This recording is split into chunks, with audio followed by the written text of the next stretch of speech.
Hello and welcome. Today's project is all about social anxiety. What is social anxiety? Where does social anxiety come from? What facilitates this in life?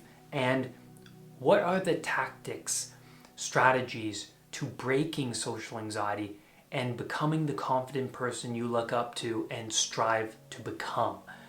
I am someone who used to suffer from social anxiety, so I want to weave my story and my experiences with social anxiety into this video. And yes, I overcame it by implementing the strategies I will talk about in today's video. Now, what is social anxiety? Well, it's the fear of being watched and judged when you're in a situation where there's other people. Could be at work, could be at a party, first date, or that 1 minute interaction with the person behind the coffee counter when you go and get your tea or coffee in the morning. And that word, judged, really important because that person is thinking, they think I'm anxious, they think I'm weak, they think I'm shy. Why? Well, they fear that the other people around them can see their symptoms, their sweating, or the blushing, or the shakiness, or the stuttering. So they are afraid of other people noticing their vulnerabilities. Their vulnerabilities. When I used to suffer from social anxiety, I remember I would have a really rough time of talking to the person behind the Starbucks counter. I would go there and while I was walking up, I was thinking, oh, this is going to be terrible. This is going to be a disaster. Because I was very unskilled in my communication, in my actions and behaviors. And yes, this is a skill that needs to be worked on. So I'd walk up there, I would interact with her, and I would feel diminished. Like when someone who is suffering from anxiety when they are in those situations, they're more hunched over because they don't want to expose their vulnerable parts, right? And they're hunched over. I was, and I would stutter, and I felt like the interaction went horribly because I felt weak because of the stuttering, because of my posture, because of how I was acting. I felt defeated because, well, the whole situation was not a good one because of all those feelings. And I would walk out with my tea with my head hanging low, feeling defeated, and that this will never get better. I'll always be weak, shy, timid, like a timid rabbit, right? And so what brings about social anxiety? Well, the first thing is living a sheltered life, living in a bubble, avoiding situations that test you, that develop you. And that's interesting. So many people who suffer from anxiety, they avoid the fears around them, anything uncomfortable, and the fear grows and it builds. It keeps building the more you avoid. And now the fear around the person is so great that when they step into a situation, whether it's that 30-second interaction at the Starbucks counter, it's overwhelming. It's a monster.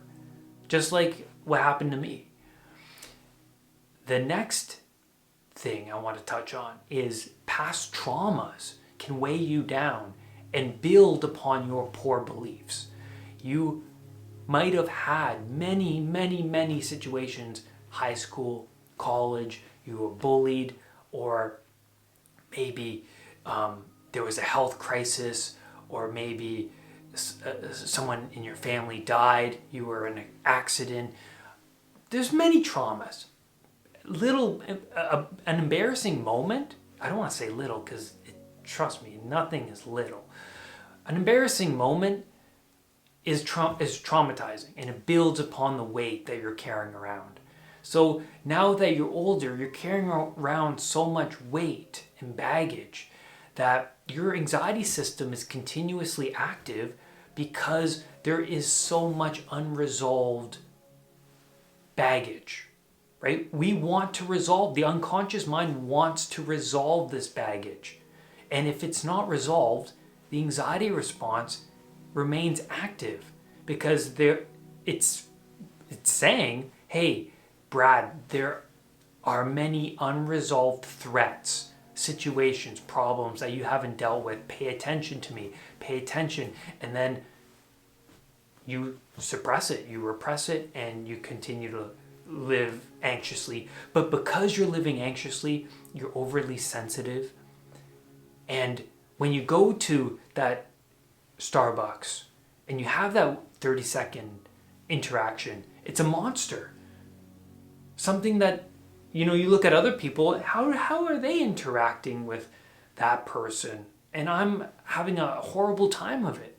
It's because, well, first, they are more practiced at it. And second, maybe they're not carrying around as much baggage. Maybe their beliefs are different. They don't have the same poor beliefs that you are carrying around. And social anxiety can come from the programs of the parents you have growing up or the authority figures you have growing up, where they might have suffered from social anxiety and you could have absorbed their behaviors. Now, do these techniques and strategies to break yourself out of this social anxiety loop. The first thing is to voluntarily expose yourself to what you fear the most. For me, I feared other people, the barista behind the Starbucks counter, witnessing and being aware, conscious of my vulnerabilities, my awkwardness, my stuttering. And every part of me wanted to stay home and go to a different Starbucks the next day. But I was going through anxiety recovery at the time, so I knew that exposure to what I fear and what makes me uncomfortable is what's necessary to cure myself and desensitize myself from this sensitized state. To make myself braver, I needed to face the dragons of my life, what make me uneasy. And as I was walking out of the Starbucks and my head was hanging low, I told myself, tomorrow's an opportunity. I don't want to come back here. But the old Brad would have avoided this Starbucks and would have never have gone back. But the new Brad, I have to come back. And I know I feel uneasy. I know it sucks. But that's what's necessary. And each time I went back, I got 5% better at the interaction. Even though every part of me felt weak, anxious, afraid. And the reason is because my micro routines were improving. And this is what you need to do in order to improve your social anxiety. Build upon your micro routines. I had to start by learning how to properly shake someone's hand. I had to learn how to make small talk, how to introduce myself. That's what you do to people who are suffering from social anxiety. You have to build on the micro routines. You have to get good at the small actions, and that builds upon your greater actions. I always tell people you have to look into other people's eyes. You have to watch other people, because when you watch them, you can tell how they're feeling. You can tell where they're aiming at.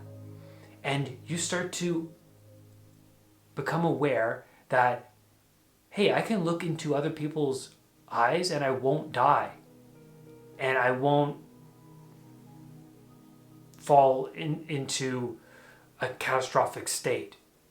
And that's so important for anxiety sufferers because they don't want to look away. The gaze is like their ultimate dragon is within the gaze of the other people, the other person. So you pay attention, you start to realize, hey, I'm looking at this person and I'm not dying, and I can do it. So you have to prove to yourself that you can do it. And so when you watch the other person, you are facing your fears of them noticing your vulnerabilities by saying, hey, I'm looking at your eyes and I'm aware that you are aware of the snakes within me, but I'm not going to let that define who I am. I'm going to continue to play this game. And it is a really important game. And it is a skill. So build on those micro routines. The next thing is to imagine how you want the interaction to go. Play it out in your mind over and over again, because your unconscious mind will then understand, hey, this is what Brad wants. And then you'll start to manifest the information and the images you feed to your unconscious mind. The unconscious mind understands emotions and images.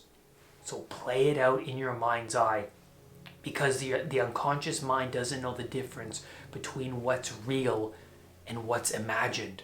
So use this as a tool to build on the self that you want to build on. And then the next thing is to build on your self-talk. When I left that Starbucks, I thought, oh God, this was horrible. This was embarrassing. She probably thought I was weak. But then I started to switch my self-talk. Hey, tomorrow is a new opportunity. The next interaction I have today is an opportunity.